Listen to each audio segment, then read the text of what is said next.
আসসালামু আলাইকুম। আমি পুষ্টিবিদ সৈয়দা আফসারা তাসনিম বর্তমানে কর্মরত আছি ইস্টার্ন কেয়ার মেডিকেলে অ্যাজ এ নিউট্রিশনিস্ট হিসাবে।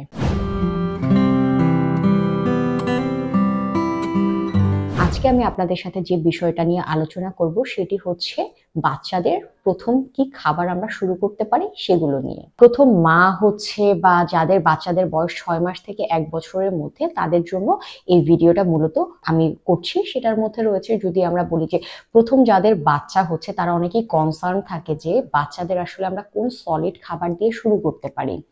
তো এই কনসার্নের বিষয়গুলো থেকে আসলে আমরা অনেক সময় খুব বেশি দুশ্চিন্তায়ও পড়ে যাই যে বাচ্চাদের জন্য আসলে কোন খাবারটা শুরু করলে বেটার হয়। তো বাচ্চাদের যখন আমরা কোনো প্রথম সলিড খাবার শুরু করব 6 মাস যখন ওদের বয়স হবে, তখন মায়ের দুধের পাশাপাশি সেগুলোর মধ্যে আমরা হচ্ছে যে কোনো সবজি আমরা সিদ্ধ করে বাচ্চাদেরকে আসলে ম্যাশ করে আমরা ওদেরকে দিতে পারি।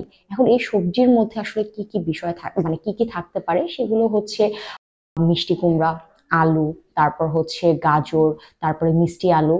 এই জিনিসগুলো আসলে আমরা শুরুতে ম্যাশ করে আমরা বাচ্চাদের দিতে পারি। এছাড়াও সবজির মধ্যে আপনি আরো দিতে পারেন হচ্ছে ব্রোকলি, ফুলকপি। এগুলোকে জাস্ট সিদ্ধ করে কোনো লবণ বা কোনো মশলা ছাড়া জাস্ট সিদ্ধ করে ম্যাশ করে জাস্ট বা পিউরি যেটাকে আমরা বলি করে 1 চামচের মতো করে আমরা আসলে বাচ্চাদের সলিডটা এভাবে শুরু করতে পারি। এরপরে আস্তে আস্তে আমরা হচ্ছে একটা ডিমের কুসুম তাদেরকে দিতে পারি। একটা ডিমকে হাফ বয়েল করে ওই কুসুমটা আমরা ওদেরকে দিতে পারি। এছাড়া হচ্ছে বিভিন্ন ফলের জুস রেডি করে আমরা দিতে পারি।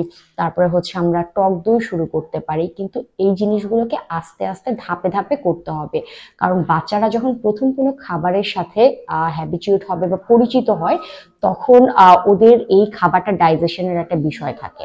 আমাদেরকে যখন ওদেরকে আমরা নতুন কোনো খাবার দিচ্ছি, খাবারটা দেওয়ার পরে চিন্তা করতে হবে বা একদিন ওয়েট করে দেখতে হবে যে ওদের বাথরুমটা আসলে কেমন হচ্ছে, নরম হচ্ছে না শক্ত হচ্ছে না প্রপার ওয়েতে আছে। যদি এই ক্ষেত্রে কোনো প্রবলেম হয়, তখন হচ্ছে আমরা খাবারের পরিমাণ বা খাবার যেভাবে দিচ্ছে ওটাকে একটু পরিবর্তন করা যেতে পারে।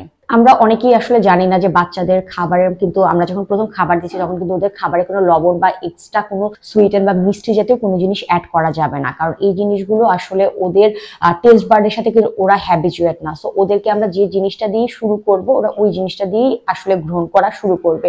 বাচ্চাদের বয়স যখন হচ্ছে 1.5 বছর থেকে 2 বছর হবে, তখন আমরা ওদেরকে লবণ অথবা বাইরের জাতীয় কোনো মিষ্টি জাতীয় জিনিস বা চিনি আমরা আসলে ব্যবহার করতে নিষেধ করি। গুড় জাতীয় কোনো জিনিস ওদেরকে আমরা খাবারে অ্যাড করতে পারি। এই ছিল আজকের মতো।